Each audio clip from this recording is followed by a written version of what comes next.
We're standing in this place again. There are 8 children that are deceased. I can't be strong for you. I think about the mother and what this family has lost. I think about this community and what this community has lost. And I don't have the words to give you, and I'm sorry.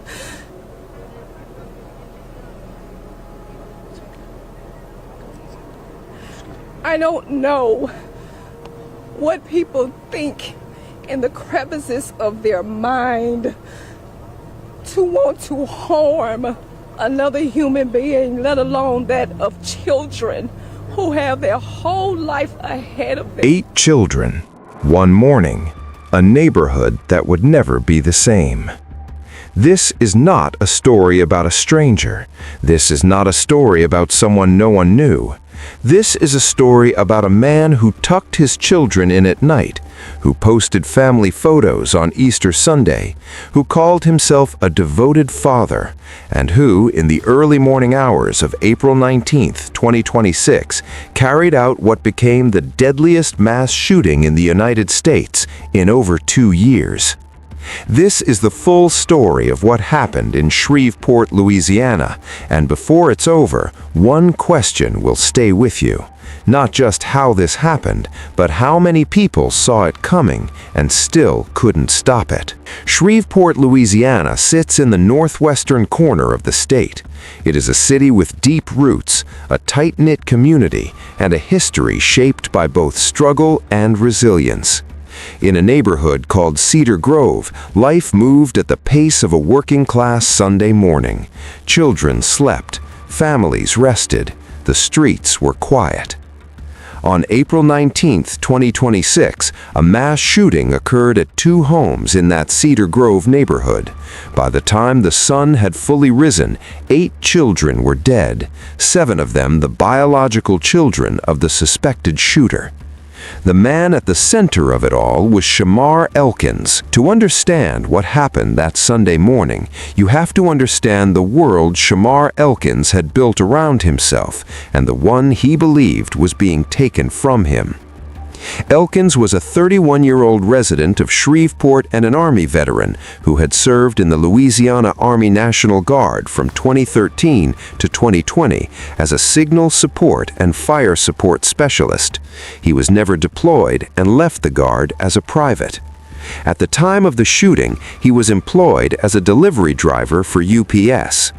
On the surface, Shamar Elkins appeared to be a working man with a large family and a social media presence that painted him as a present, involved father. Images shared on social media in the weeks leading up to the tragedy showed family outings and church trips, seemingly presenting him as a devoted father. On Easter Sunday, April 5, 2026, he posted a photo standing outside a church surrounded by several children in matching outfits, writing that he had a wonderful time at church for the first time with all his kids, calling it a blessed day. One day before the shooting, he posted a photo of his eldest daughter eating a burger, describing it as a one-on-one date with his oldest child. But behind that image, something far darker was forming. Shamar Elkins had children with 2 different women. His first relationship was with Layla Snow, with whom he shared 3 children. His second, and ultimately his marriage, was to Kayla Pugh. Elkins and Kayla Pugh married in 2024. Together, between both relationships, Elkins was the father of multiple children living within the same general neighborhood of Shreveport. By early 2026, his marriage to Kayla had deteriorated significantly. According to family members, the couple was in the midst of a separation, and Kayla was actively seeking a divorce. Pugh had filed for divorce over infidelity. A relative confirmed that Elkins and his wife were due in court on April 20th, the morning after the shooting, to continue separation proceedings. Elkins reportedly told his own brother, "Bro, I don't want to lose my wife."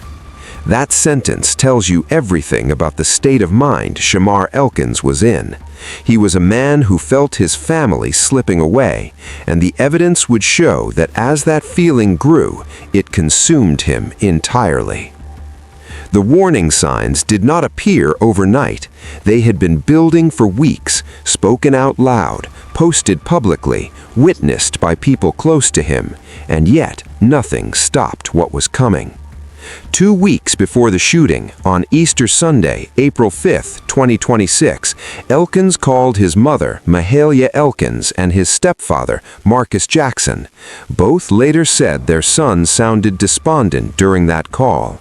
They could hear his children playing in the background as he spoke to them through tears. He told them that his wife wanted a divorce.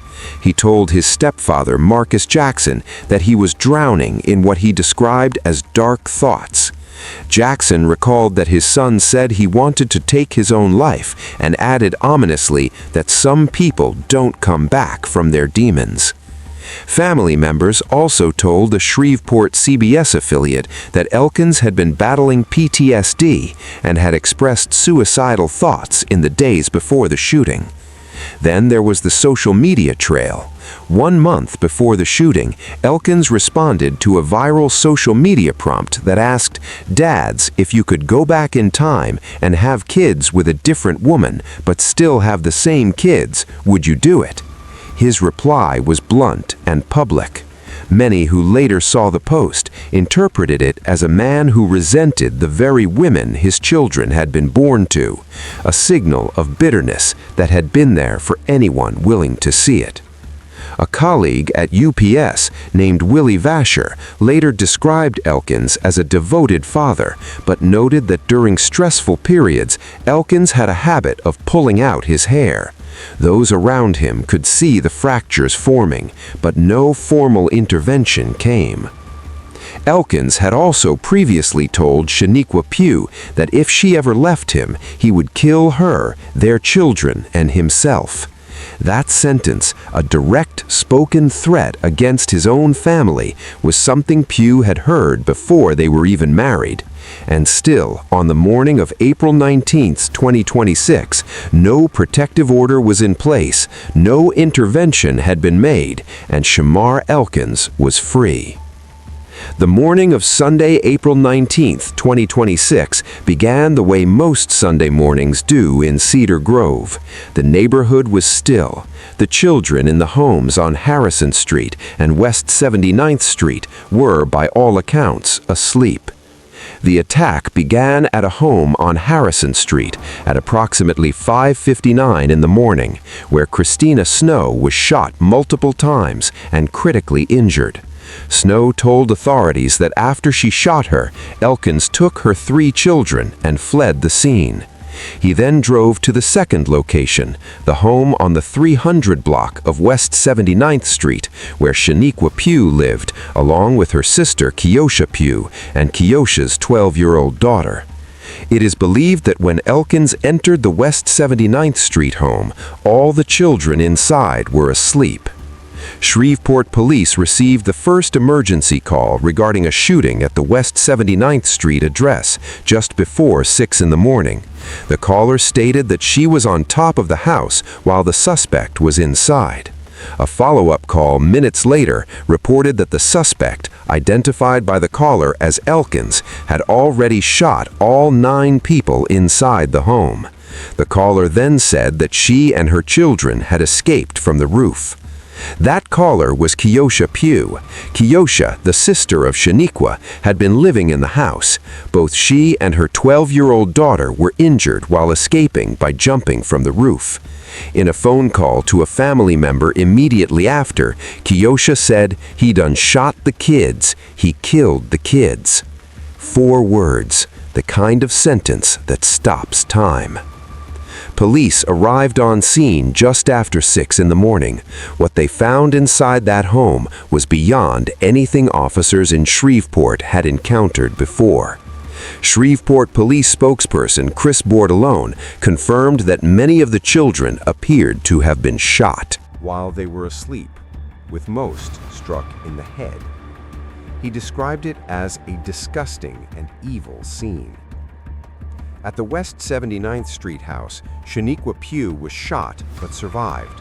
Kayla Pugh and her 12-year-old daughter were injured jumping from the roof, but their injuries were not life-threatening. 8 children did not survive. They were identified by the Caddo Parish Coroner's Office as Jayla Elkins, age 3, Shayla Elkins, age 5, Kayla Pugh, age 6, Layla Pugh, age 7, Markaydon Pugh, age 10, Braylon Snow, age 5, Khedarrion Snow, age 6, and Sariahh Snow, age 11. 5 girls, 3 boys. The youngest was 3 years old. The 8 children's deaths more than doubled the total number of homicides recorded in all of Shreveport and Caddo Parish for the entire year up to that point. Shamar Elkins did not stay at the scene. After the shooting, he fled. He carried out a carjacking and fled the area, leading law enforcement on a pursuit. The chase extended into Bossier City, Louisiana, approximately 15 miles away. There are conflicting reports as to whether he was killed by a police officer or took his own life, but Elkins died during the confrontation in Bossier City. He had a rifle-style pistol when police confronted him. No officers were injured. The man who had called himself a devoted father, who had posted Easter photos with his children and taken his eldest daughter on a one-on-one date the day before, was dead by Sunday morning. In the hours that followed, investigators began piecing together how this had been allowed to happen, and one of the first questions they asked was about the weapon.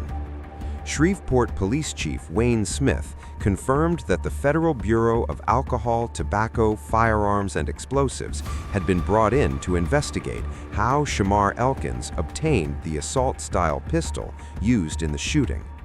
The reason that question mattered was significant. In March 2019, Elkins had been arrested on charges of illegal use of a weapon and carrying a firearm on school property. According to a police report, Elkins fired 5 rounds at a car approximately 300 feet from a Shreveport high school. He later pleaded guilty to the illegal weapons charge and was placed on 18 months probation.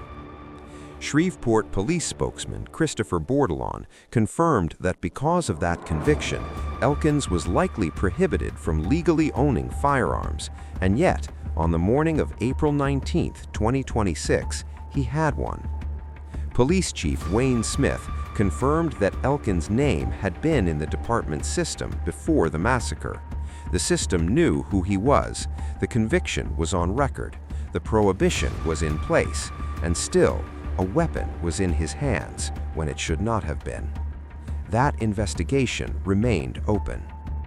Troy Brown, Elkins' brother-in-law, spoke to CNN in the days after the shooting.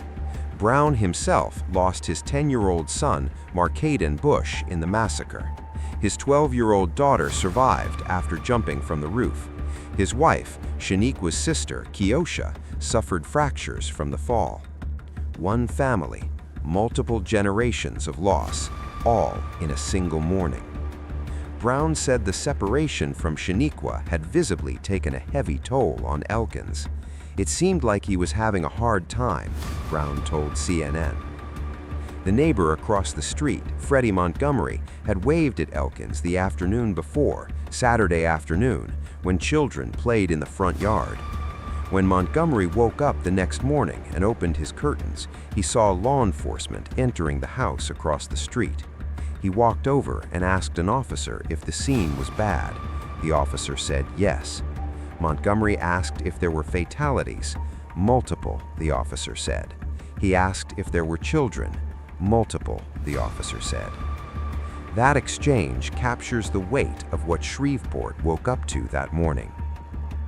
At a press conference on Monday, April 20th, Shreveport Mayor Tom Arcanow described the massacre as maybe the worst tragic situation we've ever had in the city.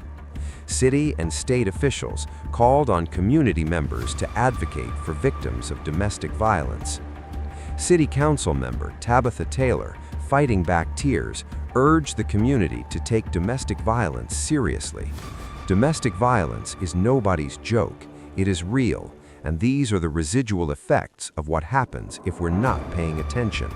It's a concerted, collaborative effort for us all to make, and you have to be intentional about that. Shreveport Police Chief Wayne Smith stated at a Monday press conference that the violence appeared to stem from a domestic dispute and added, "The chances are good that this was not the first time." That line from the police chief, "The chances are good that this was not the first time," speaks more than a press release ever could. It speaks to a pattern, a history of control, a history of threats, a history of behavior that had been witnessed and heard, and in some cases documented, and still was not enough to change what happened. Candlelight vigils were held across Shreveport in the days that followed. Flowers, stuffed animals, and handwritten notes were placed outside both homes. The community gathered not just in anger alone, but in grief, the kind of grief that has no clean answer, only questions that refuse to go away. 8 children had been laid to rest before any of them reached their 12th birthday. The youngest, Jayla, was 3 years old. Their names deserve to be said again, not as statistics, not as headlines, but as children who woke up on a Saturday and played in the yard, who wore matching outfits to church, who were photographed smiling on Easter Sunday by the same man who would take their lives less than 2 weeks later. Jayla, Shayla, Kayla, Layla, Markaydon, Braylon, Khedarrion, Sariahh. What this case leaves behind is not just the tragedy of a single morning. It leaves behind a question that law enforcement officials, domestic violence advocates, and the entire country were forced to sit with in the days that followed. The threats were spoken out loud. The criminal record existed. The firearm prohibition was on the books. The court date was scheduled. The family had heard the cry for help in his voice 2 weeks before. And yet, 8 children were gone before sunrise. We cannot afford to treat domestic violence as an afterthought. We must ensure that every victim, every mother, every father, every child has access to safety, said a Caddo Parish official at the Monday press conference.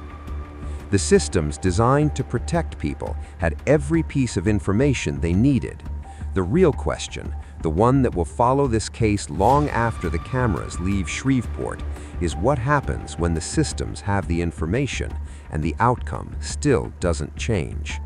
That is the question this city and this country is now forced to answer.